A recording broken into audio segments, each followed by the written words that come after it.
All right, let's welcome to the stage the one, the only, Melvyn Wyllins. Let him hear it.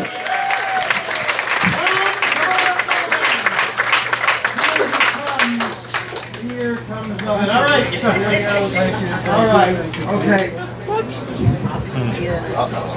Okay, so these are not my jokes, it's a list of my medications. You know, I'm usually not up this late. I mean, by this hour, usually my wife is watching Bubble Challenge and I'm watching the back of my eyelids. So we're going to be passing out toothpicks for your eyes.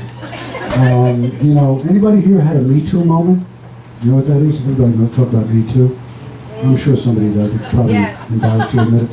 I had a Me Too moment on the subway a couple of weeks ago, and I was groped by a blind homeless man who mistook my face for the door. And things really took a turn for the worse when he started to look for the emergency cord. You know, delays on the subway are so bad right now that when you buy a Metro card, you get an adult diaper. You know, a terrible, terrible problem also with drug addiction in the United States right now. You know, there are posters, you know, on the subway. A woman's on this poster and she says, "My boyfriend OD'd and I saved his life. I brought him back with Narcan. And then he robbed me." I drive an old car. You know, I'm an old school guy, so I drive a really old car. I have a 1987 Chevrolet Caprice station wagon that my wife despises, and she's always asked me to sell it, but like we're kind of attached, you know, we're like kindred spirits. So, you know, I just got a new GPS for my car, and I had it programmed with my wife's voice, and now all day long I hear, "I said make a right, asshole." But, you know, people are very impressed. When I'm driving around with my car, you know, people are very impressed, but what really gets them is when I come out wearing my Nirvana t-shirt. I have a very interesting family background. My sister is an Orthodox Jew, and my brother is Catholic. So we had the only Passover Seder that ends with communion. My wife and I, we watch our granddaughter 4 days a week. She's a toddler, so, you know, when you have a young child in the house, everything has to be, like, secured and locked up. You know, you can't, like, leave anything out, because kids will get into anything. So the other day, my wife says to me, you know, "How do you like having your granddaughter here, you know, 4 days a week?" I said, "I love it." I said, "At least I know what it's like to live in a gated community." You know, I found out, you know, my son-in-law and my daughter are actually pitching a reality show. It's called Who Wants to Raise My Child?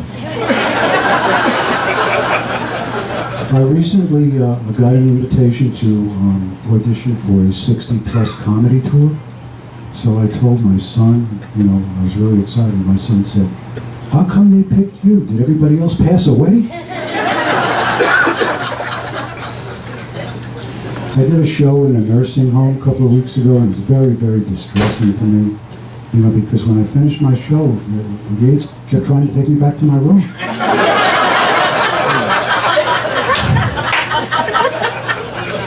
I told my wife, you know, I just went to the doctor, and the doctor told me I had glaucoma, which you don't know what that is, but it's basically the pressure in your eyes build up.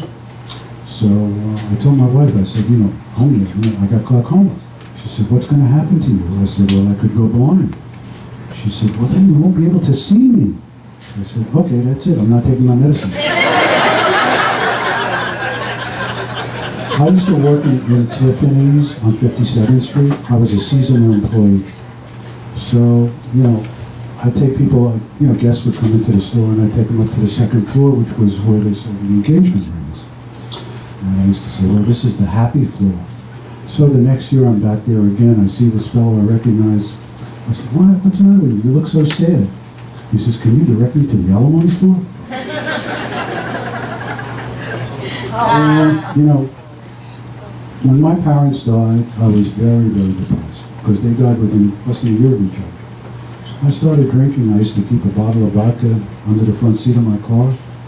But on the plus side, I was getting about 30 miles to the pint.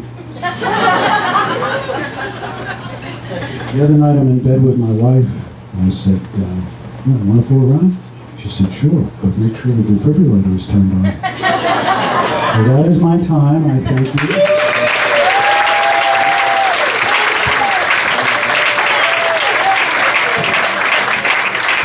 Melvyn Wyllins! Now, this is